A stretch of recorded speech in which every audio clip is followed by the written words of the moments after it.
Insurance की है, और ख़ास तौर पे आपने देखा होगा इसमें जो हुकूमत सिंध का इनिशिएटिव है, जो हमने मैंडेटरी रिक्वायरमेंट की है कि third party motor vehicle insurance जो है वो कराएं। उससे फ़ायदा ये होगा कि अल्लाह न करे खुदा न खास्ता किसी की जान अगर जाती है एक मोटर एक्सीडेंट में, तो जिस गाड़ी से एक्सीडेंट होगा उस गाड़ी की इंश्योरेंस होगी, तो 7 लाख रुपए इन केस ऑफ डेथ, अल्लाह न करे अगर ऐसा हो, या कोई डिसेबिलिटी होती है तो उसके लिए 5 लाख रुपए।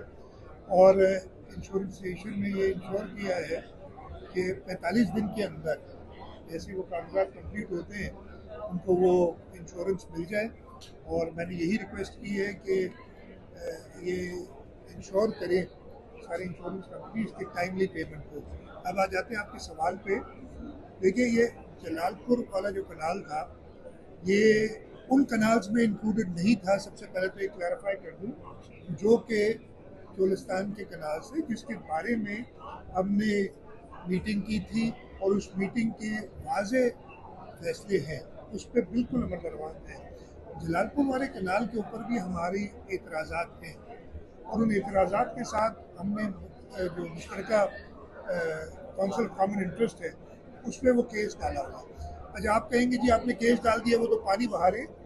हर सूबे को ये पाबंद है कि वो जो वाटर अकॉर्ड है उसके हवाले से, उसके हिसाब से अपना पानी ले। ये हमने इंश्योर करना है और ये हुकूमत सिंध का काम है।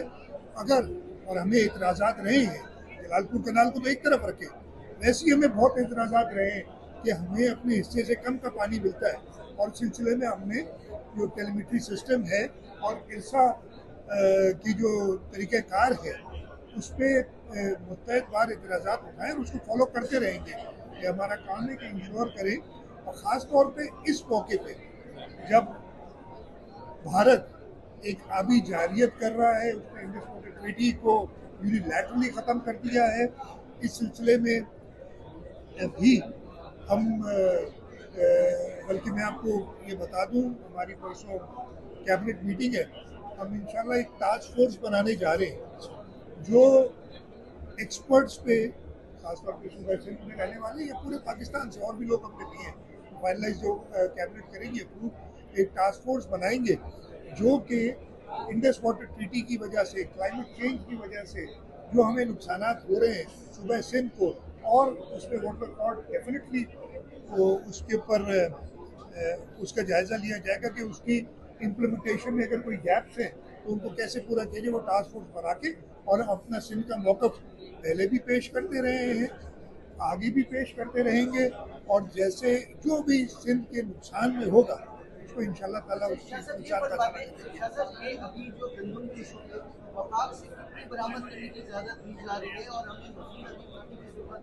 देखिए, मैं आपको बताता हूँ, सिंध वैसे शॉर्टेज में होता है, तीन सूबे शॉर्टेज में होते हैं। पंजाब सूबा सरप्लस होता है गंदम में। जब इस साल गंदम की प्राइस सेट करने की बात की गई थी, एक सूबाई मसला है, और सूबा सिंध का ये ख्याल था कि 4,000 रुपये फी मंथ गंदम की प्राइस रखी जाए और उसी अमाउंट पर प्रोक्योर किया जाए। प्राइम मिनिस्टर साहब ने मीटिंग की थी, वो चाहते थे कि चारों सूबों में इत्तेफाक राय हो, बाकी सूबे तैयार नहीं थे, और इस सिलसिले में भी 3,500 रुपये का रेट रखा गया। और उससे हुआ ये कि प्रोक्योरमेंट ना हम कर सके सरकार के लेवल पे, जो हम अपने स्ट्रेटेजिक रिजर्व रखते हैं, न पंजाब सूबा कर सका। अच्छा, जो गंदम की पैदावार है वो रिकॉर्ड पैदावार है, जो नंबर्स वफाक हमें देती है उस हवाले से भी, उस हिसाब से भी तकरीबन 2.8 मिलियन टन एक्स्ट्रा गंदम मुल्क में मौजूद है। उसके साथ साथ हमारे चाहे अफगानिस्तान से बॉर्डर हो चाहे ईरान से बॉर्डर हो, वो भी बंद है। तो गंदम इस मुल्क में मौजूद है। मैं ख़त्म करूँ, ये नहीं बड़ा पॉइंट, गंदम इस मुल्क में मौजूद है। हम तो वैसे ही हम तकरीबन 17 लाख टन गंदम हमारी रिक्वायरमेंट है, और वो पंजाब, जो कि मुझे एग्जैक्ट नंबर नहीं याद, वो सरप्लस में होता है, बाकी तीनों सूबों को वो पूरा करता है।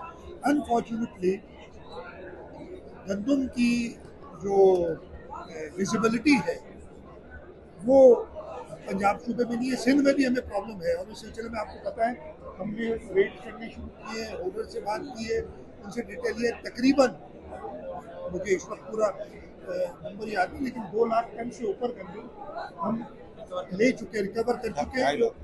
2 लाख से ऊपर 2.5 हो गई है, वो भी हम ले चुके हैं। इसी तरीके से पंजाब भी कर रहा है। इस सिलसिले में वफाक ने कहा था, हमारा वफाक को ये मौक़िफ़ था कि जब मुल्क में गंदम काफिर मिकदार में मौजूद है, हमें पता है, तो इंपोर्ट का कोई नहीं। जो इस मुल्क में गंदम लोगों ने होल्ड की हुई है उस पर काम किया जाए ताकि वो उधर से गंदम निकाली जाए और एक रीजनेबल प्राइस पे। हम ये भी नहीं कह रहे कि हम 3,500 रुपये में दें, एक रीजनेबल प्राइस पे वो गंदम फ्लावर मिल्स को अवेलेबल की जाए ताकि लोगों को मिले। अगर खुदा न खास्ता हमने गंदम ज़्यादा इम्पोर्ट की तो आपको याद होगा 2024 में ये मसला हुआ था, मुझे याद नहीं, 3.5 मिलियन टन गंदम शायद इम्पोर्ट की गई थी और उससे जो फार्मर्स हैं, और अगला क्रॉप हमारा खराब हुआ, आपको याद होगा 3.5 मिलियन टन हुआ था पिछले साल, ये वाला साल नहीं, पिछले साल। इस साल सिंध के 4.7 से 4.9 मिलियन टन यानी रिकॉर्ड गंदम की पैदावार हुई है। तो इस रिकॉर्ड पैदावार के बाद बड़ा मुश्किल हो जाता है कि, और पंजाब में भी अच्छी पैदावार की है, जैसे मैंने बताया 2.82 मिलियन टन वफाक कहती है हमारे पास वापस मौजूद है। तो उस सिलसिले में उस इम्पोर्ट को इस वक्त करना जो सपोर्ट वो थोड़ा सा मुश्किल हो जाता है हमारे लिए, एज ए पॉलिसी मैटर है ये। और हम न सिर्फ इस वक्त गंदम की और आटे की प्राइस देख रहे हैं, लेकिन अगले साल अपने फार्मर्स के लिए भी देख रहे हैं। अगर ज़्यादा गंदम आ गई तो आपके फार्मर्स को इंसेंटिव भी होगा काश्त करने का, और फिर आप एक वही स्पिन जो पहले आई थी उसमें आ जाएंगे। मार्केट एक मरतबा फिर बढ़ रही है तेजी दिन पे।